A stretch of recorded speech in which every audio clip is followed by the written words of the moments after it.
Good evening, folks. It's a tragic honor to be with you again at this solemn commemoration of that brutal, inhuman summer and fall of 1988, originally covered up and denied for years, but eventually fully documented as a crime against humanity, and with Paul's motion, condemned by Canada's House of Commons in 2013.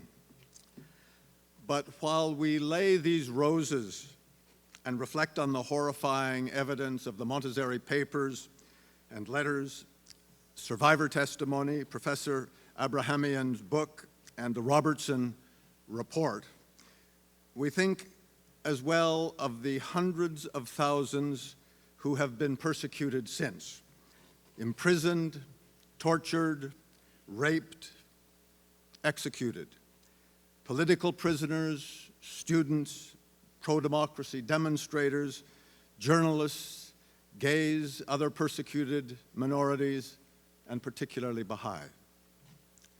White Wednesday protesters now who dared remove their scarves, or days ago, a beautiful young soccer fan, Sahar Kodayari, the blue girl, who died protesting gender inequality.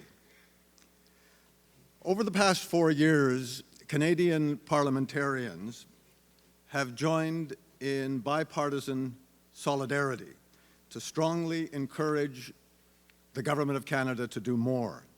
Fully a year ago, the House of Commons passed a Conservative motion calling on the government to immediately list the Revolutionary Guard in all of its entities as a terrorist entity.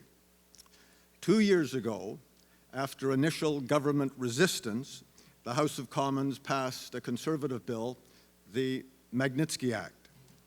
But to date, Justin Trudeau's government has failed to list the IRGC as a terrorist entity or to use the Magnitsky Act to sanction any Iranian individuals, some of them noted officials in government, as we've heard tonight, for their documented gross abuse of human rights. Now, there was a proposal last week to attempt again a bipartisan agreement to encourage again the Trudeau government to act, to pressure the government, if you will. But folks, in this election year, we're now in the election writ period. Let's be frank.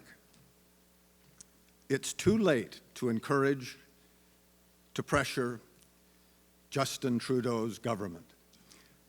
I agree with Irwin's call that it is now time, it's overdue time, for action. But with respect to my Liberal colleagues who are here tonight in common cause to commemorate and to act, I believe it's simply time to replace this Liberal government with a Conservative government that will step up.